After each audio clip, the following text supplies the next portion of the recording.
All right, we're going to get started here. I'm going to introduce a dear friend of mine, sister.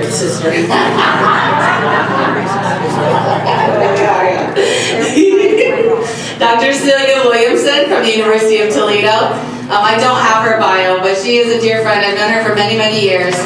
She is the director, and I can never get it right, of the University of Toledo Human Trafficking Social Justice Institute. Woohoo! All right. She is a professor of social work there at the University of Toledo as well. And I consider the foremost experts in this country. So welcome, Dr. Williamson. Thank you. Small? Oh no, but that's okay. Let me pause.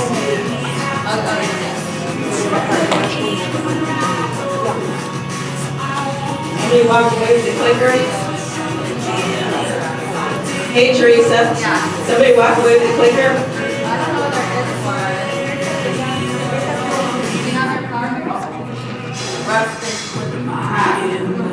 Pick up the overhead music. Oh, yes. Okay, they're cutting. Got it. Oh, yeah.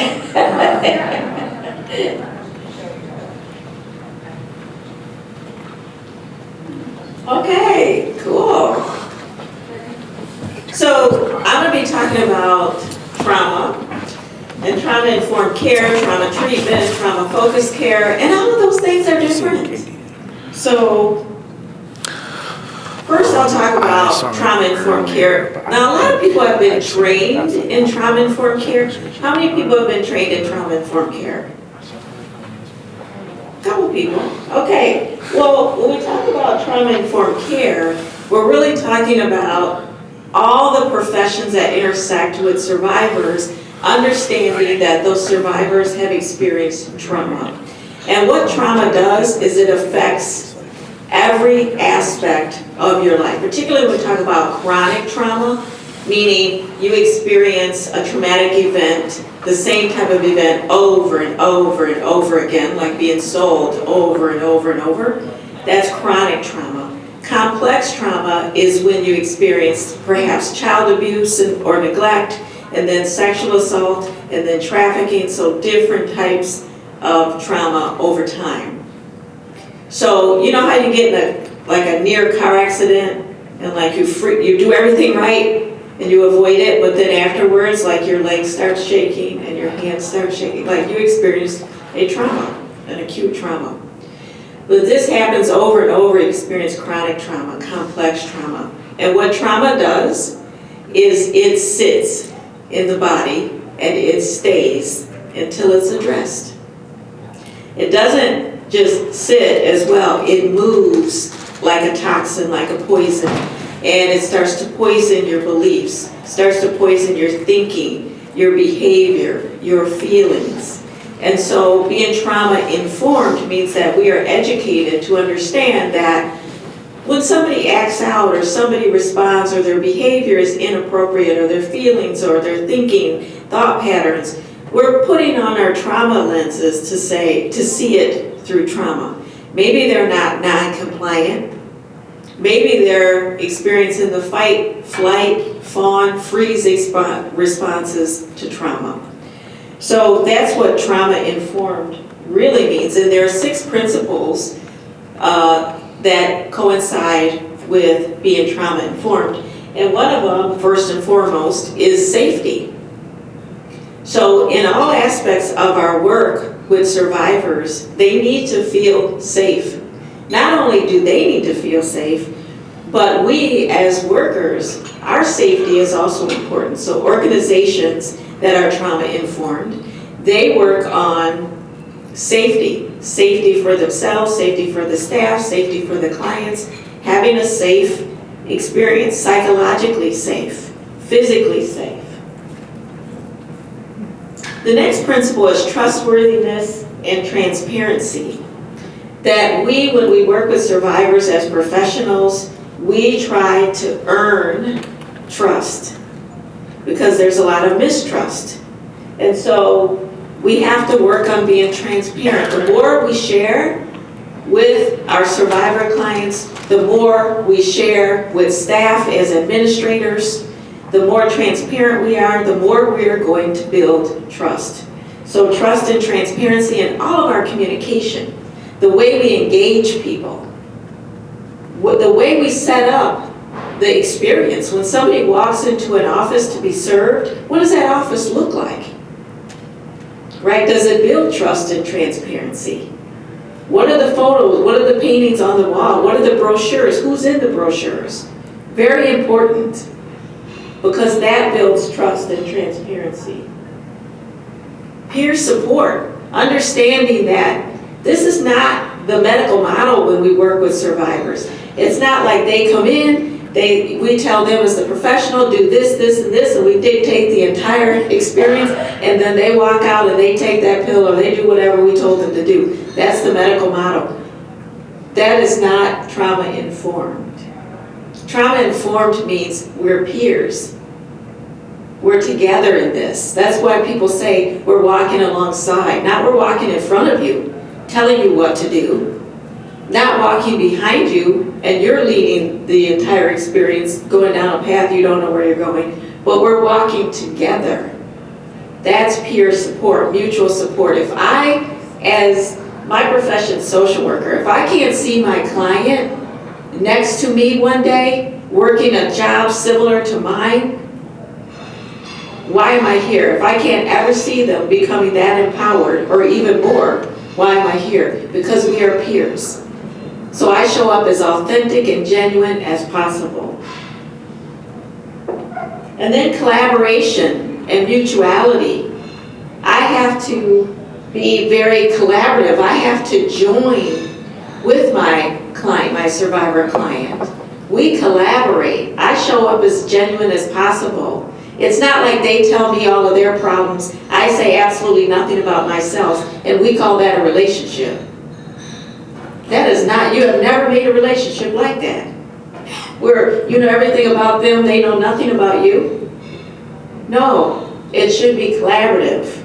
It should be mutual. Not that the therapeutic experience is yours, no, but you share enough so that you can build a genuine and authentic relationship.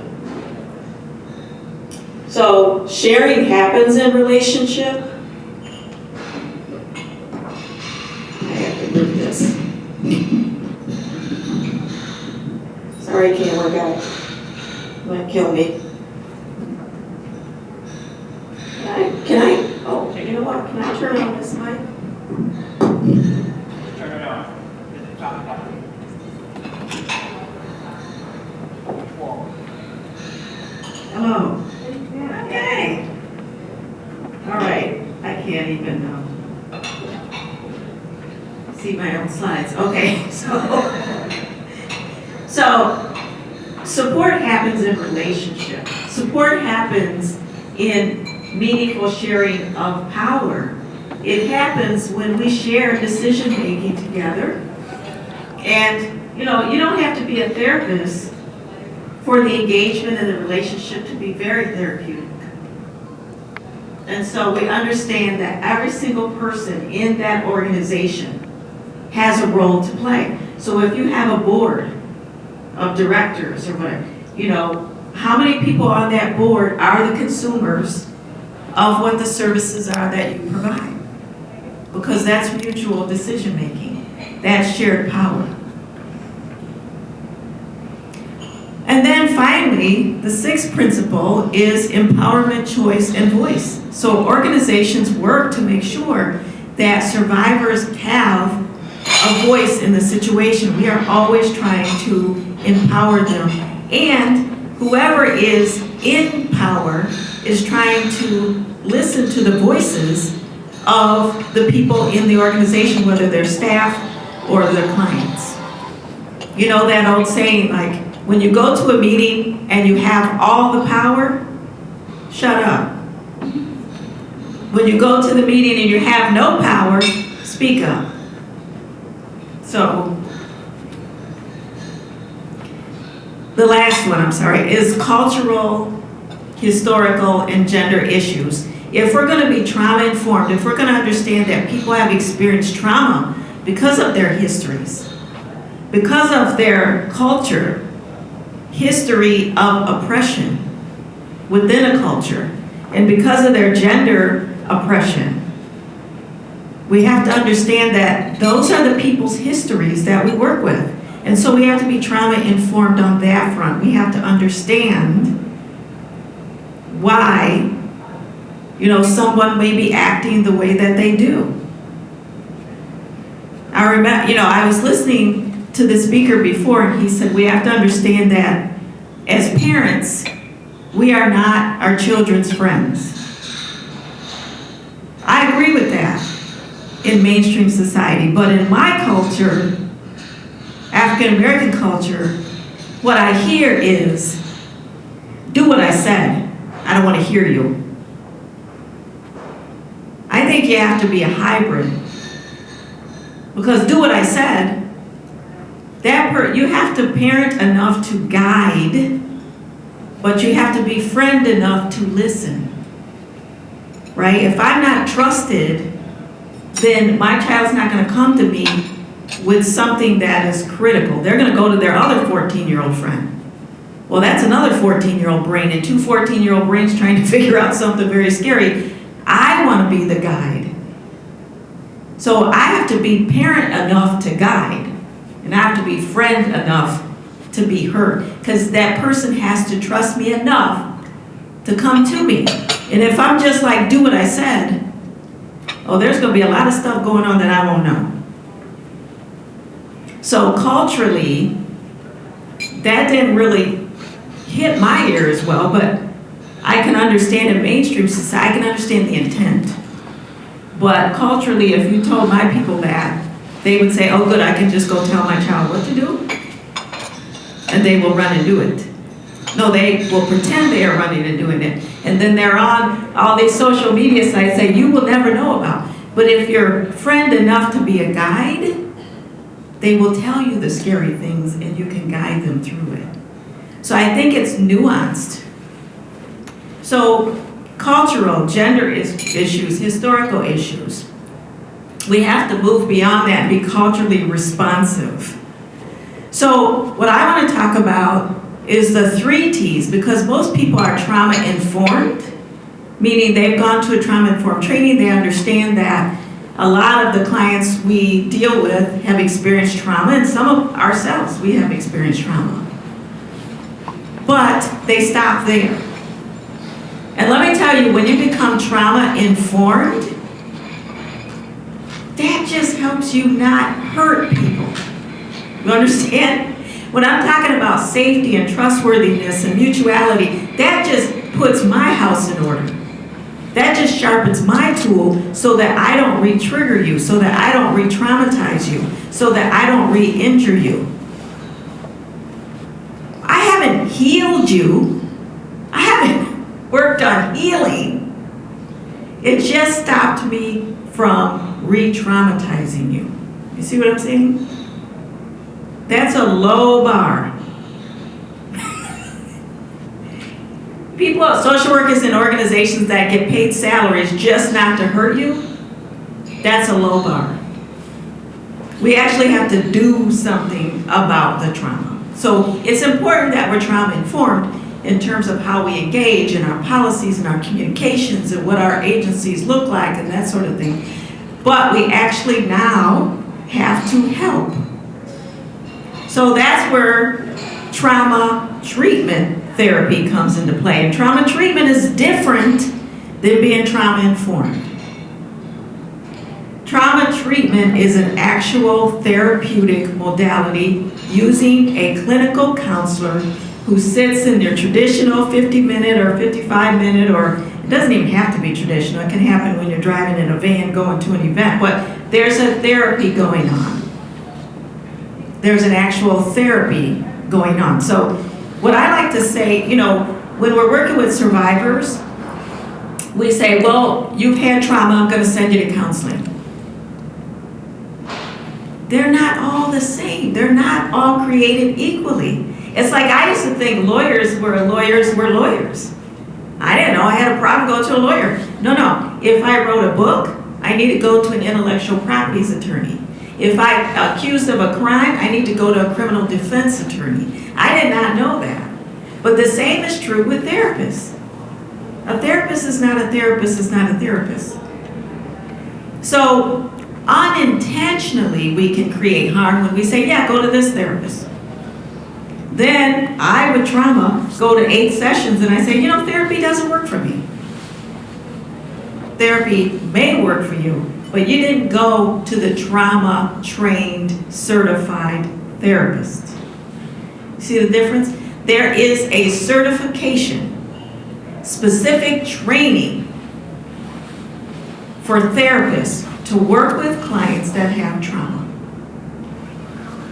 You want to get them to the best so that you have the best outcome. While you're being trauma informed, they're going to a weekly therapy session with a trauma-trained, certified therapist. Critical difference. Then, together, we all, the village that is working with this person, we're all involved in trauma-focused care. Not just trauma-informed where I don't hurt you, but actually trauma-focused. I am focused on your trauma and helping to heal your trauma. See the 3 differences? All of them are necessary, but all of them are different. And I think most people in the U.S., they walk away saying, well, I've had trauma-informed training, I'm good. It's like, no, not fully cooked yet, but almost. So we talked about trauma-informed care, so let's talk about trauma treatment. So therapy versus trauma therapy, facilitated by trauma treatment therapists. So types of trauma treatments. There's the eye movement desensitization and reprocessing, EMDR. Has anybody heard of that? Yes. There are some fairly good studies about the outcomes of EMDR. And people who start to heal from trauma start very early when they take EMDR. It either really works well or it doesn't really work. But EMDR, people are certified to offer EMDR. Another one is trauma-focused cognitive behavioral therapy, narrative exposure therapy, psychodynamic trauma therapy. These are specific therapies that people will go to the office once a week and receive that therapy. And I think almost every single victim of human trafficking, sexual assault, child abuse, domestic violence will benefit from trauma therapy. Now, if you go to your trauma treatment therapist once a week, that's great. And this person is certified, that's wonderful. But still, that is 1 hour a week. Not enough. We need the village, right, focused on your trauma work. So trauma-focused work. And this is where we talk about the survivor's journey. The survivor's journey to healing. So let's say you have a client and her name is Janine. And Janine has been a survivor of sex trafficking. Before that, Janine was sexually assaulted as a teenager, and before that, Janine had been a victim of child abuse. So lots of trauma over time. And Janine is referred for services, and so you, as the great direct service worker, you're walking alongside Janine, hoping to help her heal. And so one of the things that you do with Janine is you build relationship, you try to build trust, you are concerned, number one, about Janine's safety, because everybody knows the first thing, and throughout your engagements together, safety is always going to be the client's number one concern, and so it's going to be your number one concern. Psychological safety, physical safety, emotional safety. So I've got to be concerned about safety, and so you're always cognizant of that. doing all the right things. You're linking them to services. So Janine needs housing, so you're finding Janine housing. She needs substance abuse treatment, so you hook her up with that. She needs a lawyer. She needs to go to the doctor, so you link her up with all these services, doing great direct service work, peer advocacy, case management. Great. And along the way, you're encouraging her, you're supporting her, you're empowering her. That is the best of the best in terms of walking alongside survivors. Janine is happy. Somebody cares about her. Somebody is walking alongside with her, linking her up, advocating for her, getting the services she needs, and she is thankful. But Janine has periods of depression where she's acting out and she's responding to her trauma. She's in the fight stage of trauma. She's in the freeze stage where she says, yes, I want these things, but then she doesn't make any move toward those things. She's giving you the fawn response where she says, yes, I want, yes, it's so thankful, I'm so thankful. But then she doesn't do it. Or she argues with the housing department. And then she's depressed. And then she goes back and starts using drugs and alcohol again after a long period of sobriety. This is how trauma keeps reappearing. So we don't know. We're like, well, I don't know. Janine said she needed housing. I got her housing. She said she needed a lawyer, so I got her a lawyer. But I don't know what's going on. So I'm going to connect Janine up to more services. I'm going to get her into a weekly support group. I'm going to send her to counseling. I'm going to get her more housing. Janine is grateful and thankful. You're her favorite worker. But Janine crashes again periodically. So her life goes from instability with your support, stability, back to instability, stability, back to instability. Janine loses her housing that you got, and so she got to find her more housing. Stability, our work should be, yes, there's ups and downs, but it should be on a trajectory up. But it's not. It's going like this. We're at a loss because our cycle of work is we stabilize, we move toward the goals that Janine had, but there's a crisis, and so we have to forget the goals. Her goal was to collect child support. We have to forget that right now because Janine lost her housing, so we have to restabilize Janine, and we have to meet those immediate needs again, and then there's stabilization, and we start to move toward the goals, and then, oh, there's another crisis. If you're working with survivors, this ought to sound pretty familiar. So what is going on? Something is missing in our work and in their healing. And it's because of these magical beliefs. The beliefs that our survivors will heal from trauma because of the external services we get them. The housing, the lawyer, the doctor. Somehow, those external services are somehow through osmosis going to seep in and heal that trauma. Or it's the power of our relationship with them. We think that our relationship or the external services is somehow going to heal the internal brokenness, the internal trauma.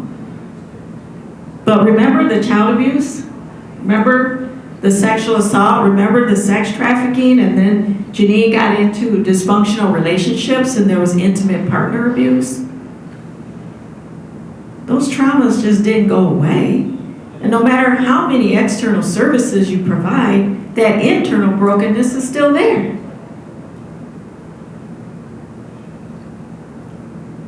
The trauma keeps reappearing.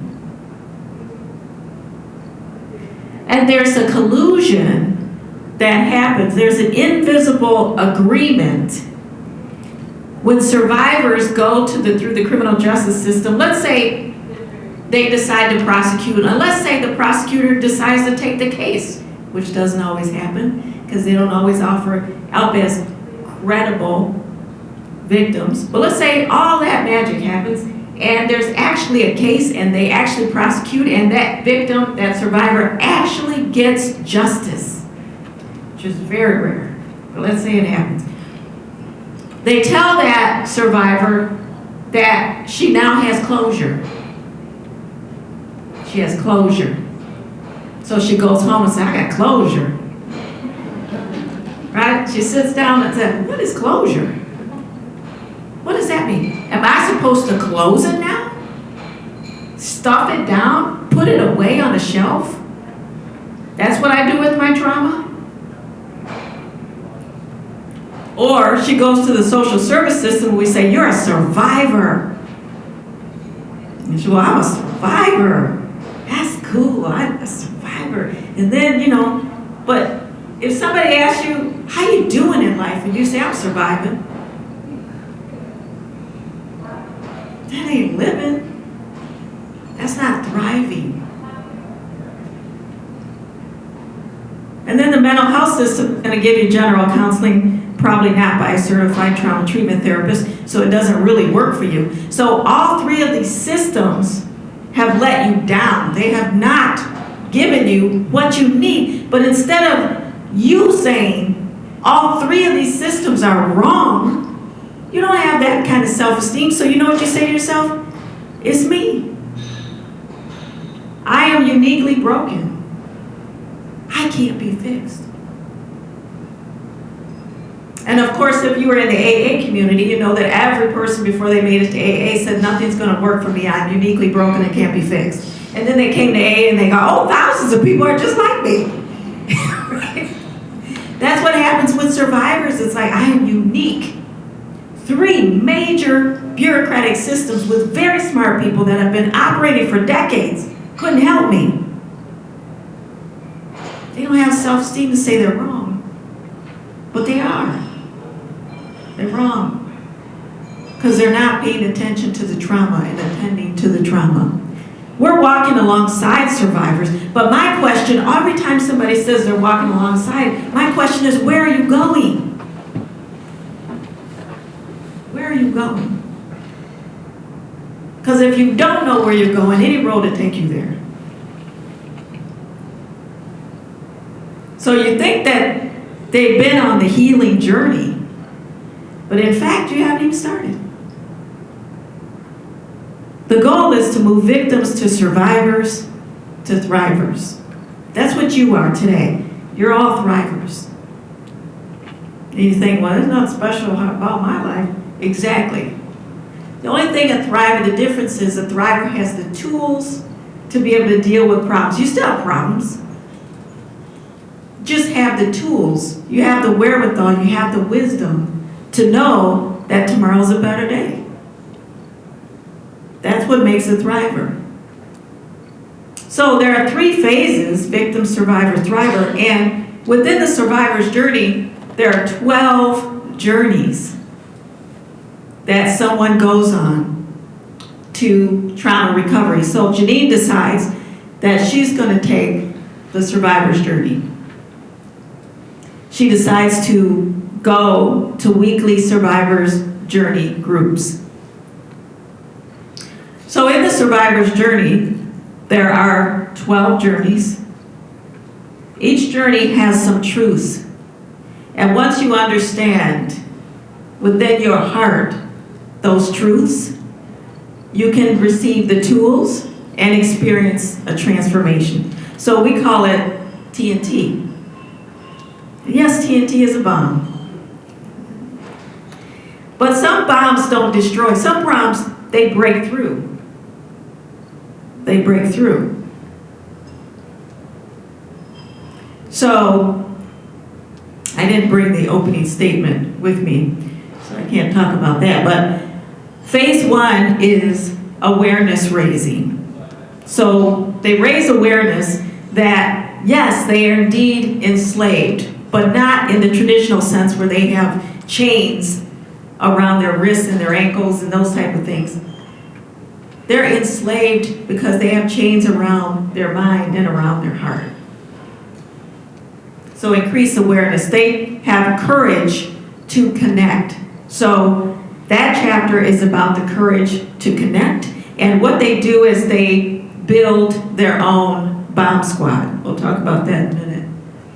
Self-discovery, they look over their past, and that helps them to find out why they are in their present, who they are in the present, but it doesn't dictate their future. Janine builds her team of support, that's her connection, and that's her bomb squad. And the bomb squad can be members of your trauma treatment, your trauma treatment therapist. It can be your AA or NA sponsor. It can be your case manager if you need one. And it can be your trauma-focused yoga instructor, because there's a lot of recent work about trauma, body work, and releasing certain things in the body that correspond with your trauma. So we always recommend trauma-focused yoga. But in this chapter and these sessions in group, we talk about selecting and interviewing people on your bomb squad. You select them. And so many times we're so unempowered that we go to an agency and they go, here's your case manager, and you go, okay. No. That's not how thrivers work, right? You don't go to a grand medical place and they go, here's your doctor. You select your doctor, don't you? That's what thrivers do. That's what empowered people do. So you select. We talk about how to interview your case manager, your potential therapist, and you make selections about who's going to be on your bomb squad. You identify and manage your symptoms of trauma and your triggers. There are almost 80 symptoms of trauma. Physical symptoms, psychological symptoms, emotional symptoms. And there are triggers. Smell, taste, feel, places. Those are all triggers that can trigger symptoms, which are nightmares, night sweats, anger, rigidity in the body, physical symptoms. All of these things that were unexplainable before become explainable. Recognize and manage your destructive internal voice. That's one of the journeys. Before we can do any battles outside, we have to first strengthen the internal, because if we win the internal battle, then we are unified inside and we can fight any external battles regarding safety. So first, internal safety, right? Old African proverb, if there is no enemy within, the enemy without can do me no harm. So I have to fight the enemy within first. The reason people have PTSD, post-traumatic stress disorder, where did it come from? It came from soldiers, right? Coming home from battle, they had post-traumatic stress. But how did they get there? They went off to 6-week boot camp. Why is that? Because they isolate you, so that over the course of 6 weeks, the only voice you hear is that sergeant's voice. You begin to identify and become loyal to that voice. So much so that I can send you to another country and you will kill someone you've never met. Sound familiar in trafficking? The only voice you hear, you become loyal to. When you come back from war, the internal war goes on. Because you come back to peacetime, and then inside there's a battle. How could you act like that? How could you do that? It's shame-based. And there's an internal battle, and half of you is trying to kill and stop the other half. That's part of the trauma. That's what happens to soldiers. You see, when they come back, their happiest day is now altered. Their happiest day was when their daughter was born. Now their happiest day was the day they stayed alive, when the bomb went off. Their saddest day was when their mother died, but now their saddest day is when their buddy died. Everything is altered. Same thing when you're a survivor. So you have to fight that internal battle first. And then change your negative thoughts, your schemas, the patterns that you've developed. I'm a failure. How could I be this way? You know, guilt and shame are two different things. Guilt is, you can feel guilt when you've done something wrong, and it is a proper emotion. If you've done something wrong, you should feel guilty. You apologize for it, you move on. Shame is when you are something wrong. The only cure for shame is to eliminate that person. So shame is very different. And you become very shame-based. So we have to work on changing those thoughts. They learn sexual boundaries, physical boundaries, emotional boundaries. Phase 2, when you become a survivor, you learn to maintain your internal safety. You become friends with yourself, right? If my friend is talking about me the way I talk about me, I wouldn't be that friend. I wouldn't be friends with that person anymore. And so we get them to teach, are you a friend to yourself?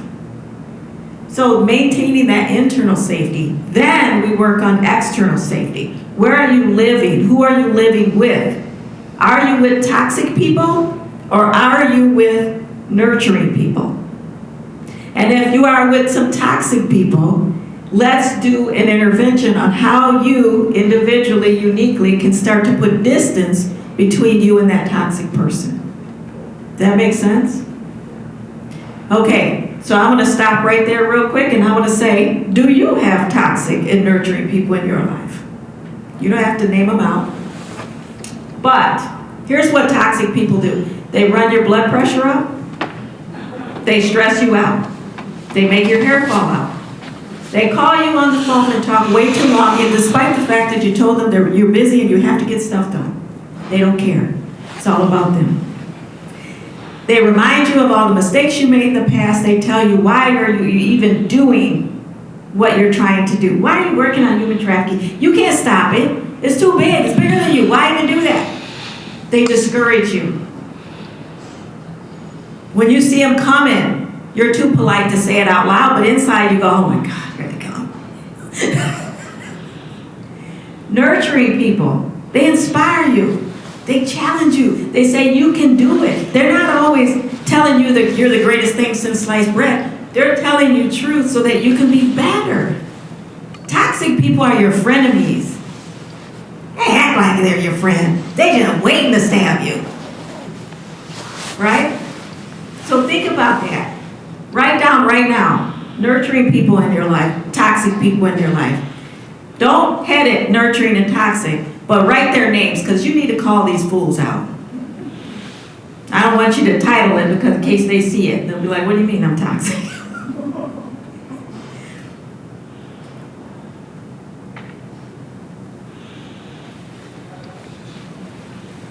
Now sometimes these people are in your family. Sometimes they're in sheep's clothing. They're acting like they're nurturing people, but they're toxic. They borrow money all the time. Their car breaks down and you have to fix it. You're babysitting their kids all the time. If you ever have a spare bed, somebody's in it. They're not paying you. I mean, these are what all the things toxic people love to do. So now, how many people have at least one toxic person? Because you're lovely people. You let these people come into your life. How many people have two toxic people? 2?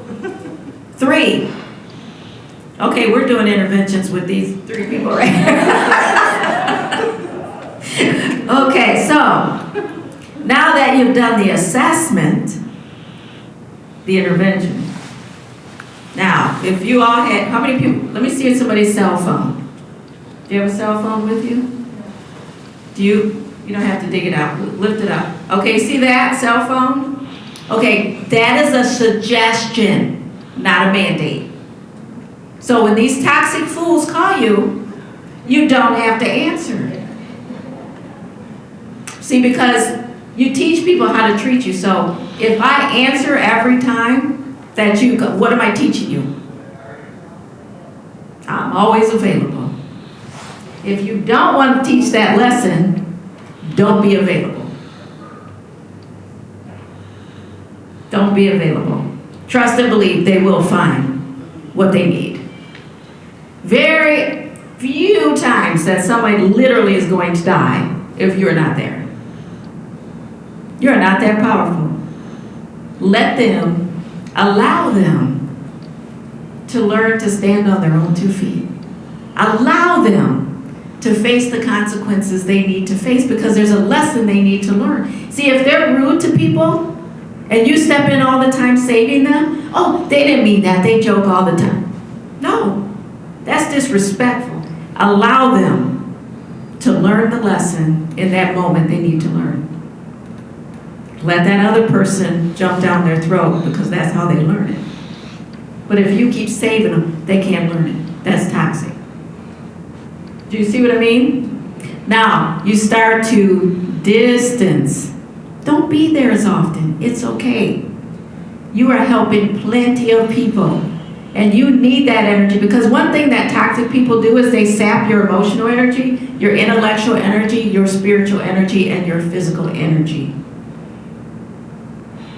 When you go out in the world to fight this cause, you need all the energy you have. And when you go home, they're supposed to fill your bucket. Your family, your loved ones supposed to fill your bucket, not empty it too. Some of you got your clients confused.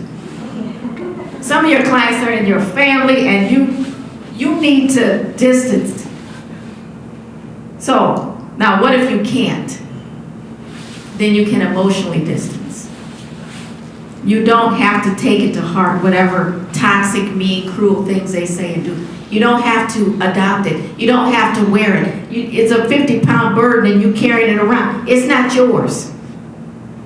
Whew, give it to them. That's not mine. Black women, we have a wonderful saying. Here's how it goes. You can borrow it. It goes like this. Whew, you crazy. Woo! See? Whew, you crazy. And maybe we're too polite. We don't say it out loud. But under our breath, we're like, whoo. That means that ain't mine. That's yours. Here you go. So if they say, I don't like this, and why you do this, and why you don't have to, that doesn't have to go in. If you have to be there, you can just be like, that ain't mine. Right? Thanksgiving's coming up. Some of you gonna see these people. You're gonna see these people.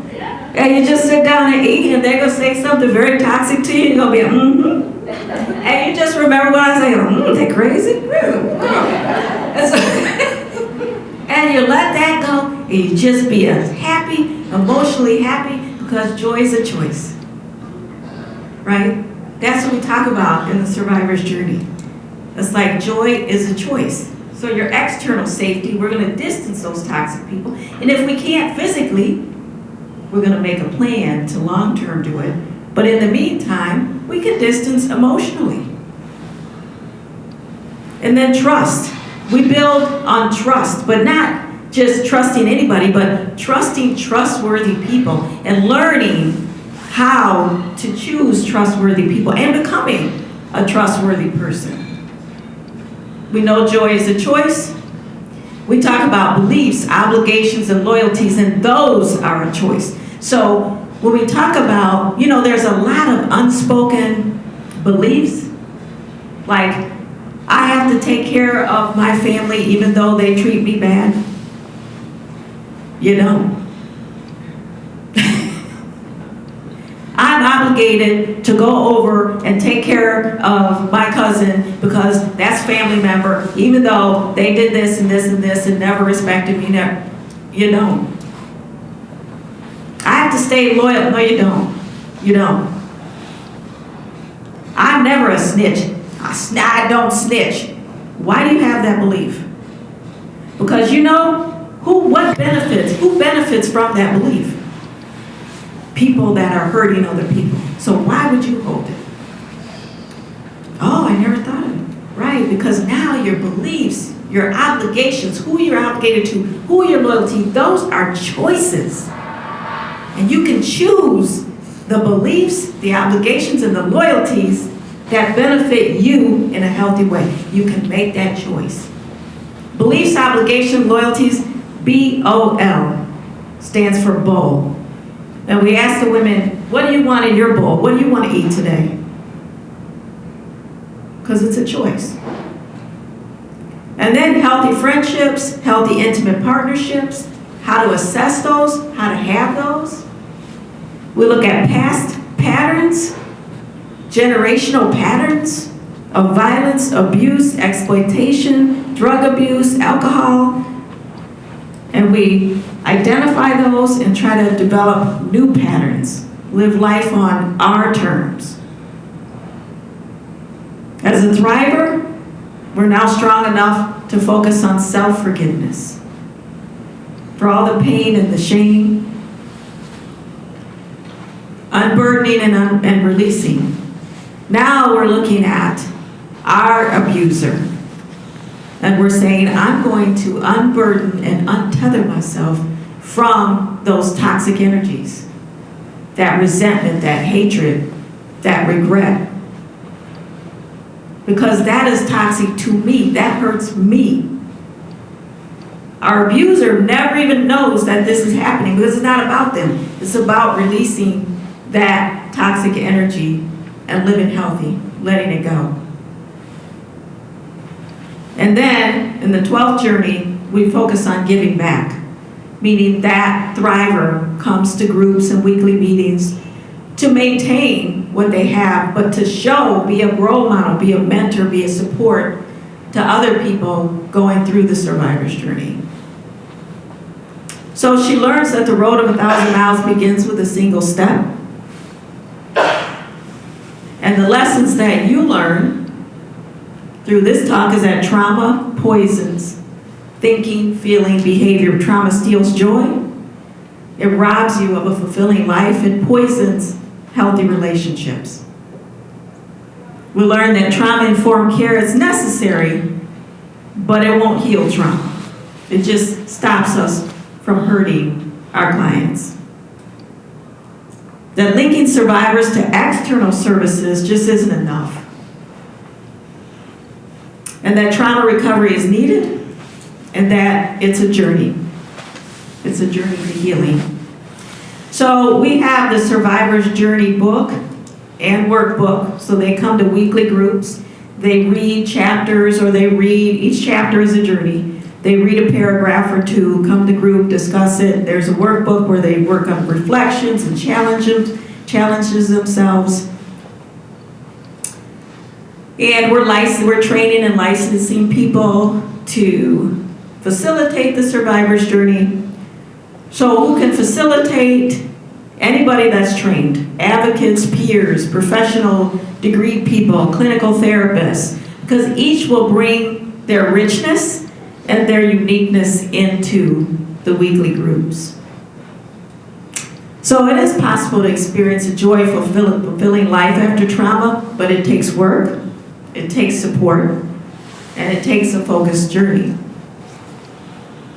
So it gets so much better. I am a survivor of intimate partner violence, more than once.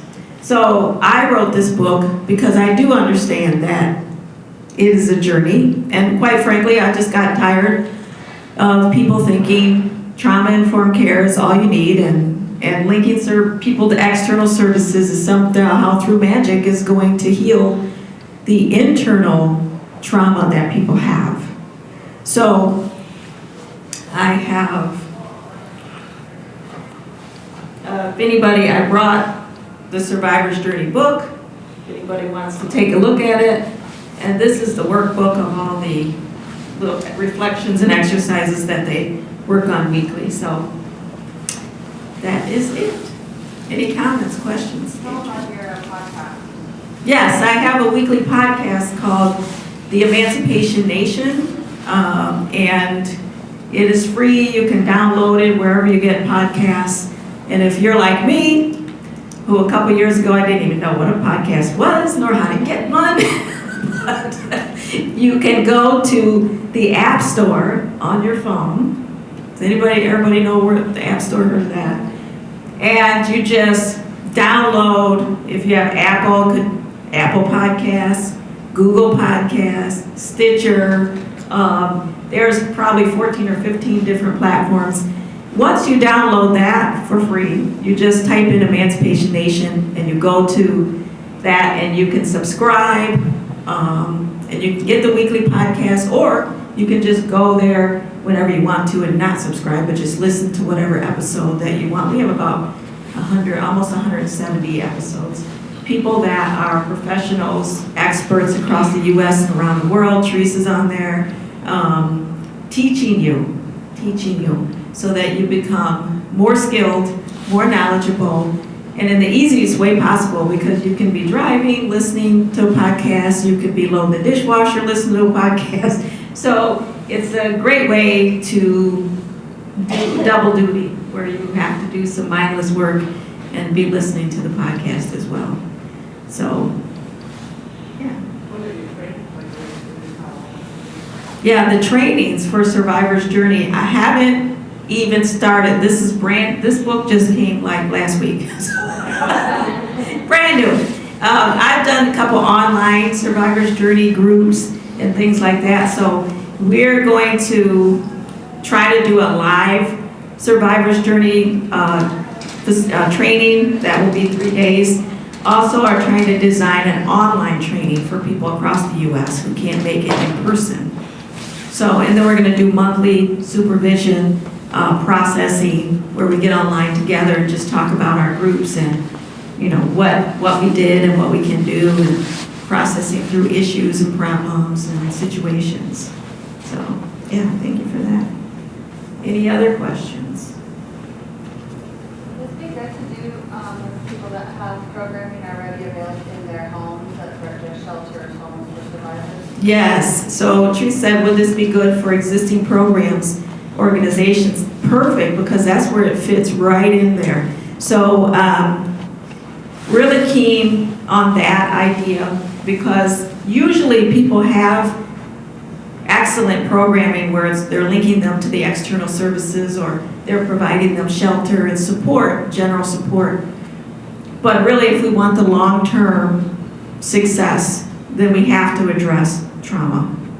And really, outside of prison, I know there's some jails that do some trauma work, but outside of prison, it's really hard to find a program that does trauma-focused work that's helping women, not only women, but anybody that have suffered sexual assault, child abuse, domestic violence, or sex trafficking heal, really heal. So the groups we've done so far have been very powerful.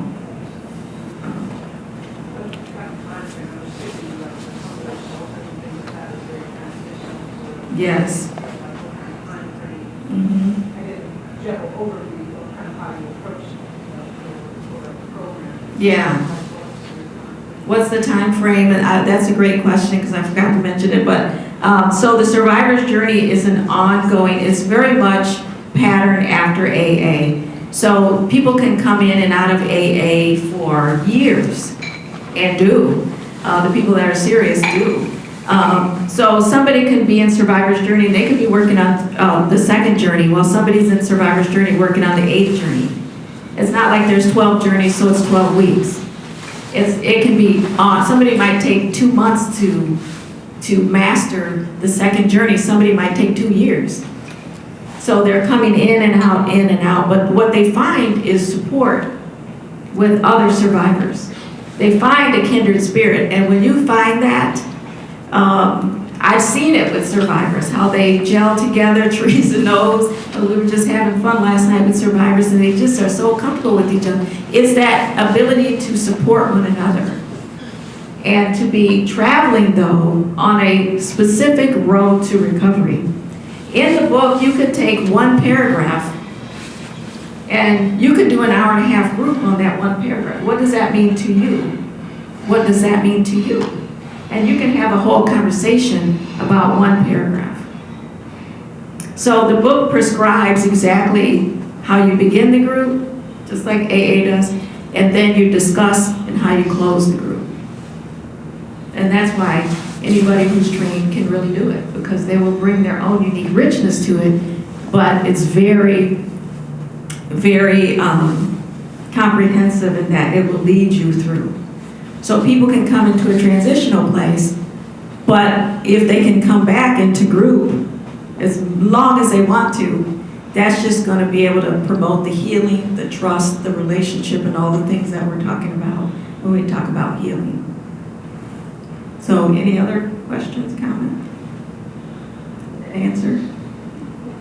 All right, awesome. Well, thank you all so much. I so much appreciate it.